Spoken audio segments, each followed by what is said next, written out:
Lenovo Legion Go é uma das novidades aí do mundo da tecnologia com relação a videogame portátil. Todo mundo já tem visto aí as grandes empresas criando o próprio portátil para chamar de seu, e o Lenovo Legion Go vem como uma alternativa que mais parece com o Nintendo Switch do que qualquer uma das outras, por exemplo, o ROG Ally e o Steam Deck, que eles são mais ali um unibody, eles são feitos para serem um objeto só que roda jogos de dispositivos como um computador ou um videogame de mesa, por exemplo. Eu tive a oportunidade de testar um desses lá na BGS 2023, quando eu fui, e eu tive uma experiência bacana, mas eu tenho algumas outras coisas para falar sobre ele também. Antes de chegar nessa parte aí, gostaria de pedir para todos vocês se inscreverem, deixarem um like aqui no vídeo e comentassem aí embaixo se vocês já conhecem o Legion Go ou se vocês conheceram ele pelo canal. Seria legal saber se eu fui a primeira pessoa a colocar vocês em contato com o dispositivo aqui no Brasil.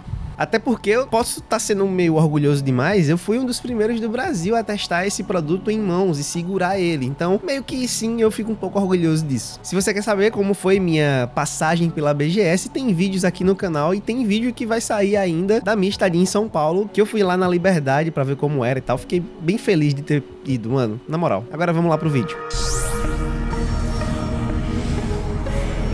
A primeira das primeiras coisas que eu queria testar nele era a ergonomia e o peso dele, e para minha surpresa ele era um console extremamente fácil de segurar e com um peso bem condizente com o que a tecnologia que está embarcada ali dentro proporciona. Ele é um pouco mais quadradão do que os seus irmãos, ou inimigos, não sei como é que as empresas estão se tratando, enfim. E você já percebe que de frente ele parece um Steam Deck mais quadradão, basicamente. Até porque ele é cinza e ele tem aquele trackpad no lugar direito, ali perto do analógico direito, do ABXY, que acaba realmente arremetendo ao Steam Deck. Ele tem dois LEDs nos analógicos, um no lado direito e outro no lado esquerdo. O botão ABXY, ele é resinado, então as teclas ficam por baixo, as letras das teclas ficam por baixo. Ele tem o D-pad em cruz e ele tem o botão Start e Select nos cantos superiores, direito e esquerdo, próximos à tela. E alguns botões de função do lado esquerdo, onde tem ali o polegar esquerdo, assim, embaixo do analógico e do D-pad. E em cima ele tem os botões de ombro e os botões de gatilho, que também são muito bons, bem clicáveis, assim, e o botão de gatilho em si, ele é com sensor de pressão, então ele é Hall Effect. Ele tem o sensor Hall Effect Sensor. Não dá drift, mas não é sobre isso que eu tô querendo falar. Enfim, ele tem o sensor de pressão para quem joga jogo de corrida. Já indo para trás dele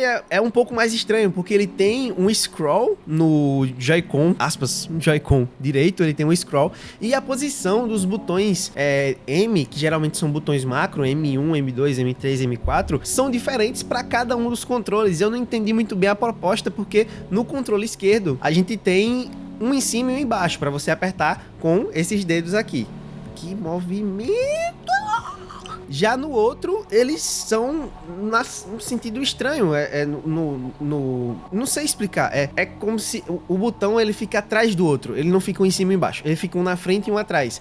Então, tipo, você tem que fazer assim pra poder apertar, ou então deixar os dedos assim, enfim, não sei se eu gostei. Ao mesmo tempo, não é como se fosse incomodar, tá ligado? Eu mal uso botões macro, exceto pra uma ou duas funções, dependendo do estilo de jogo, aí, enfim. E claro, ele tem os controles destacáveis. Não sei se tem uma proposta, um motivo pra isso acontecer, sendo sincero mesmo, não faço ideia se tem um motivo. Ele não tem nenhum suporte que facilite você utilizar cada controle como um controle só, né? Até porque ele tem D-pad e não é lá muito confortável tratar um D-pad como o ABXY, eu não acho particularmente. Ele tem também um kickstanding para poder, a partir do tablet, ficar em pé em cima da mesa, então isso também é legal de ter, até porque os controles destacam, então dá pra você jogar fora, jogar o controle fora do aparelho, enfim. E ele, curiosamente, não tem nenhuma pecinha que você consiga juntar os dois controles num controle só. Então é estranho saber que eles dão uma solução, né, para você destacar os controles do seu aparelho, mas eles não dão a solução para que isso funcione e fique prático, porque por mais que às vezes seja confortável jogar com os dois controles separados, é muito mais natural pra gente que já joga videogame jogar com eles juntinhos, num controle só, sabe? Assim, ó, assim é natural pra maioria dos gamers atualmente, então por que não fazer da forma natural que a gente já conhece? Era só colocar um grip onde você encaixaria os dois Joy-Con e funcionaria igual, sei lá, o Joy-Con Grip do Nintendo Switch. Mas eu vou falar um pouquinho mais sobre essas problemáticas depois e as possíveis soluções que eu penso, tá? Já pulando do design para a parte interna do videogame, que é a parte que mais importa para muita gente, eu joguei nele sem muita especificação técnica, agora vou deixar um pouquinho mais para frente. Eu joguei nele o Cyberpunk 2077 e o jogo rodou muito bem, rodou divinamente bem, na verdade. Eu dirigi nele, eu fiz, mano, foi muito legal poder jogar com esse console para poder saber as diferenças que tem entre a ergonomia dele e, por exemplo, o Nintendo Switch que eu tenho aqui,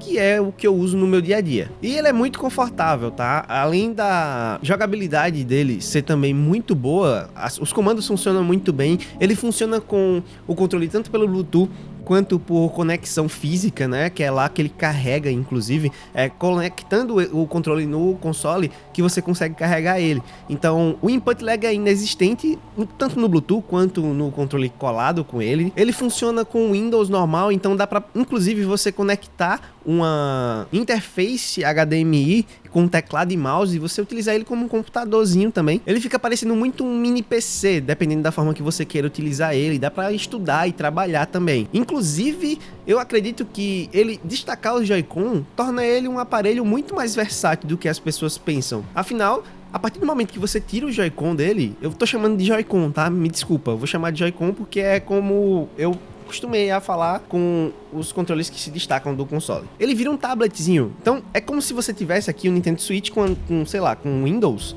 e ele vira um tablet com Windows que, se você conectar no monitor, ele vira um sistema operacional bacaninha, tá ligado? E o Legion Go, ele é o mestre nisso, pelo menos pra mim, atualmente, ele é um dos melhores nesse quesito versatilidade, justamente por essa peculiaridade de remover os controles do seu corpo, que aí você não vai, por exemplo, fazer um negócio com alguém utilizando o seu tablet Windows, levando uns controlinhos, você vai levar apenas o tablet, até para, por exemplo, estudar, por exemplo, né, que é importante estudar, você vai levar para a escola, ele tem um kickstand, então dá para você levar um teclado Bluetooth, tecladozinho e mouse Bluetooth para ele, você vai colocar ali na mesa da escola, tipo, enquanto você tá estudando, e, mano, é um computador, é um notebook, como qualquer outro que você consegue utilizar como videogame nas horas vagas, né? Ou, enfim, você entendeu. A partir do momento que o console roda Cyberpunk, não adianta a gente ficar chovendo no molhado, porque ele vai rodar sim GTA V,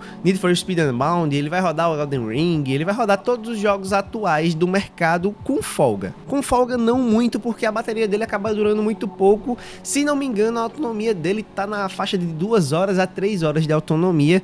Inclusive tem gente que já tá com ele aí testando, já compraram, né? Ele já tá no mercado, não aqui no Brasil, obviamente, mas ele já tá no mercado. E tem gente que já tá utilizando ele e fala que a autonomia não é lá das melhores. E é por isso que eu sempre vou comparar com esse carinha aqui, mano. 4 a 6 horas de autonomia de bateria no Nintendo Switch pra jogar, por exemplo, um The Witcher 3 Wild Hunt. É bizarro, velho. Um Zelda Tears of the Kingdom, Zelda Breath of the Wild, rodar aqui por 4 horas nesse consolinho aqui, isso é muito legal. O que a Nintendo fez aqui é muito legal e eu queria muito que as outras empresas fizessem também. Se bem que no ROG Ally você pode chegar ali e reduzir o TDP, reduzir algumas outras coisas com relação a gráfico, para que ele dure mais no modo portátil, mas ainda assim eu duvido muito que em algum momento ele passe das 3 horas de utilização sem estar conectado na bateria. E claro, é muito fácil você encontrar uma dock onde você consiga ligar ele na sua televisão e ligar todos os cabos necessários, inclusive cabo de rede e tudo mais. Tá saindo em breve aqui no canal um vídeo sobre um monte de acessório da Ugreen que eles mandaram pra mim, que é justamente para dispositivos como esse, como o ROG Ally, como o Steam Deck, como o Lenovo Legion Go e o Zionel da vida aí, que também são muito tops. Vamos falar algumas especificações técnicas aqui para vocês conhecerem mais sobre, principalmente para quem gosta de número. E óbvio, eu vou usar uma cola porque eu não lembro das coisas de cabeça assim tão facilmente. Ele aceita cartão de memória e SSD também, então você vai conseguir trocar a memória interna dele, o armazenamento interno dele e utilizar micro SD também. Ele tem uma tela de 8.8 polegadas, então é uma tela bem grande, quase 9 polegadas. Antigamente os tablets vinham com 7 polegadas, né? Tinha tabletzinho que a gente comprava, ele tinha 7 polegadas, que era tipo, basicamente é o tamanho que os smartphones Note da Samsung tem, né? Os Ultra, na verdade. Sei lá, o Galaxy S23 Ultra, ele tem quase 7 polegadas, se não me engano, ou é mais, sei lá. Eu não lembro de cabeça, mano. A largura total dele é de pelo menos 30 centímetros, que talvez você consiga pegar uma treina aí e entender qual é a largura dele. 30 centímetros já com os controles, ele fica aí na faixa dos 20 centímetros por aí sem os controles. E ele pesa 850 gramas por aí com os controles e na faixa de 650 gramas sem os controles. Os controles são realmente muito leves, não são exatamente o que faz o videogame ficar pesado. O videogame em si, a parte central dele é o que realmente é pesado. Ele já vem com Windows 11 de fábrica e ele vem com os novíssimos Ryzen Z1 Extreme, que eles têm tecnologia RDNA 3, que é basicamente uma tecnologia que pode até suportar Ray Tracing atualmente. E, obviamente, eu não recomendo que você use Ray Tracing num portátil, só vai consumir bateria e não vai mudar muita coisa na sua jogabilidade, não. Ele é vendido com espaço interno de 256 até 1 TB M.2 NVMe. Então sim, dá para fazer upgrade, mas é óbvio, não adianta você colocar 3 TB de SSD se ele não tem energia suficiente para suportar isso e se você não tem toda uma estrutura dentro do console para suportar isso. Então procura comprar o de 256, coloca no máximo 1 TB, vai trocando SSD quando você sentir necessidade, utiliza um cartão microSD também para melhorar esse espaço interno, e ele tem 16 GB de RAM LPDDR5X. Eu não sei exatamente o que é que isso significa, mas é muito mais parecido com uma memória RAM mobile do que com uma memória RAM de desktop. No caso do SSD, ele não é tão focado em economia de energia, mas o processador e a memória RAM, sim, esses são focados para que a pessoa tenha o melhor desempenho possível no aparelho sem que gaste tanta energia. A eficiência energética é a palavra, é a frase, é o termo certo para definir essas ações que as empresas têm tomado ultimamente. Eficiência energética realmente talvez seja a maior definição de inovação que as empresas consigam, pelo menos no momento atual. Eles têm duas portas USB-C 4.0 que serve como OTG, então dá para ligar qualquer uma delas com carregamento ou com OTG para você ligar outros dispositivos. Ele tem som estéreo, acho que todo o aparelho atual tem som estéreo, principalmente esses caros. E ele tem o Wi-Fi 6, isso significa que ele também vem embarcado aí com Wi-Fi 5 GHz e o Wi-Fi 2.4 GHz, o que significa que ele já é melhor do que o PlayStation Portal, que ele só é um controle com tela que você só consegue utilizar com até 5 GHz. Então, se você tiver aí um PlayStation 5 ligado na sua rede e se você tiver um roteador que tem o Wi-Fi 6, o seu videogame, o seu Legion Go vai rodar vai rodar tudo que o PS Portal faz melhor do que o PS Portal, porque a sua conexão do seu dispositivo com o roteador já é melhor do que a conexão do PS Portal com o seu roteador, se você tiver DDR6. Se você tiver Wi-Fi 6, errei, desculpa. Então o input lag que você vai ter tendo um PS Portal no Wi-Fi 6 é melhor do que o que um PlayStation Portal tem ligado num 5 GHz. Bom, algumas considerações e coisinhas ruins que eu achei do Legion Go foram justamente com relação aos Joy-Con, aos controles destacáveis. Eles têm uma ideia bacana, tá? Mas colocar eles é um pouco difícil e tirar pior ainda, porque você fica meio que confuso. Ele tem uma forma de colocar que você encaixa a tela de cima para baixo nele.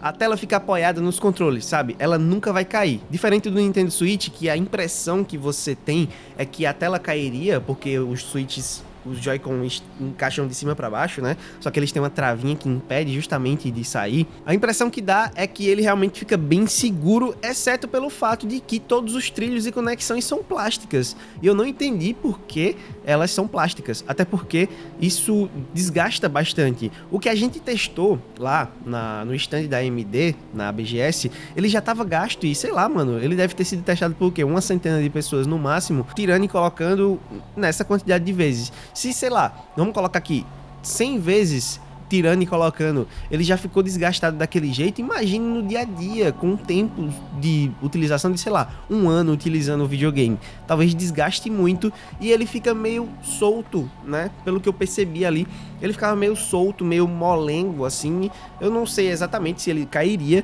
mas não foi a melhor percepção possível com relação à tecnologia. A Nintendo tá muito à frente com o seu Joy-Con, com seus trilhos de metal e tudo mais. E eu acho que a Lenovo também perdeu a chance de criar um controle externo, colocando simplesmente um grip para colocar os seus dois controles em um corpo só.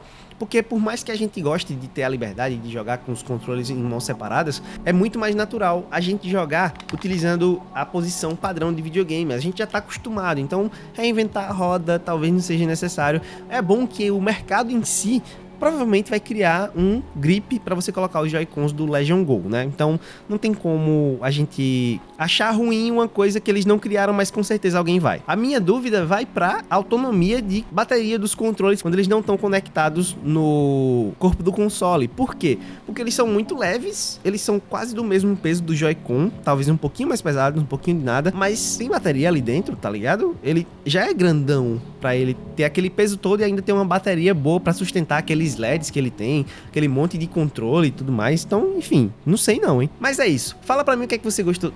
Fala pra mim o que é que você achou do vídeo, espero que você tenha gostado, espero que você tenha entendido as minhas percepções e eu tenha passado pra vocês tudo o que eu pensei sobre o Legion Go. Não sei se eu vou conseguir trazer ele pra testar aqui no canal, porque infelizmente eu moro no Brasil e a situação não é lá das melhores pra gente trazer esses produtos importados pra cá, né? É isso, deixa seu comentário, espero que você tenha gostado do vídeo, não se esquece de se inscrever e deixar like, valeu, falou, espero que eu veja vocês no próximo vídeo.